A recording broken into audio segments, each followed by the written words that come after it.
Praise the Lord. जय मसीह की। Hallelujah. जीवित परमेश्वर को धन्यवाद।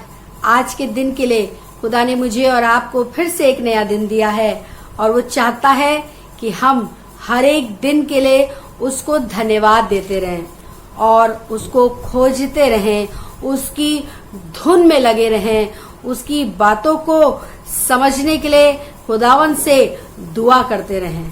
पहला कुरिन्थियों 12 उसका 31 में लिखा है, तुम बड़े से बड़े वरदानों की धुन में रहो।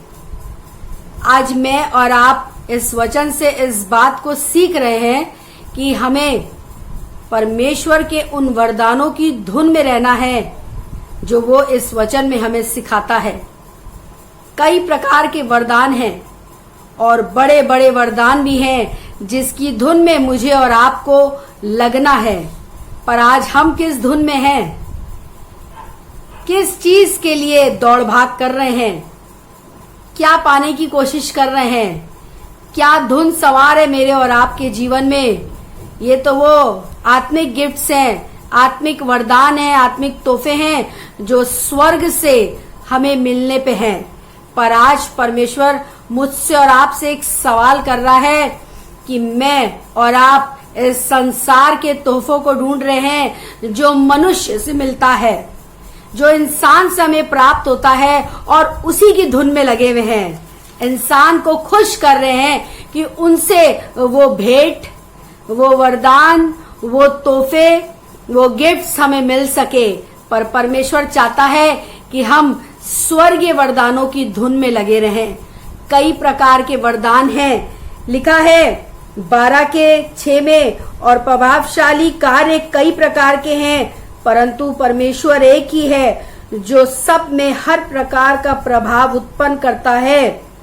किसी को उसी आत्मा से विश्वास और किसी को उसी एक आत्मा से चंगा करने का वरदान दिया जाता है।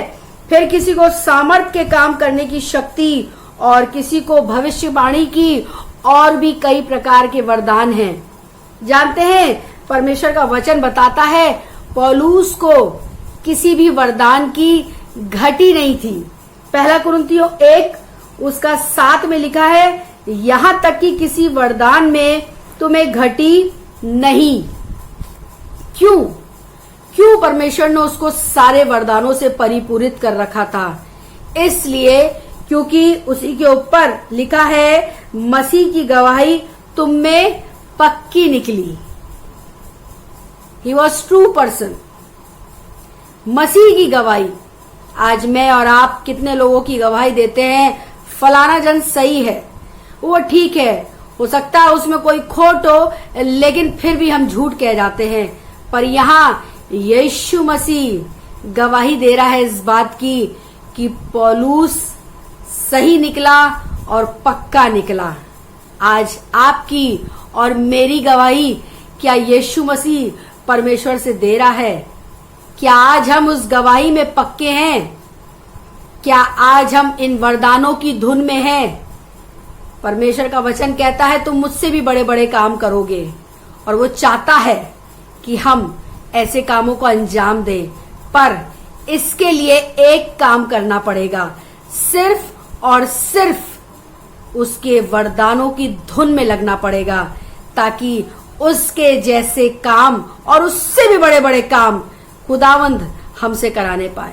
मैं विश्वास रखती हूं कि इस वचन को सुनने के बाद हो सकता है कि इससे पहले हम किसी और धुन में हो, पर अब हम परमेश्वर के उन वरदानों की धुन में लग जाएंगे और उससे उन सारे वरदानों को प्राप्त कर लेंगे और खुदावंद की बड़ी महिमा का कारण ठहरेंगे।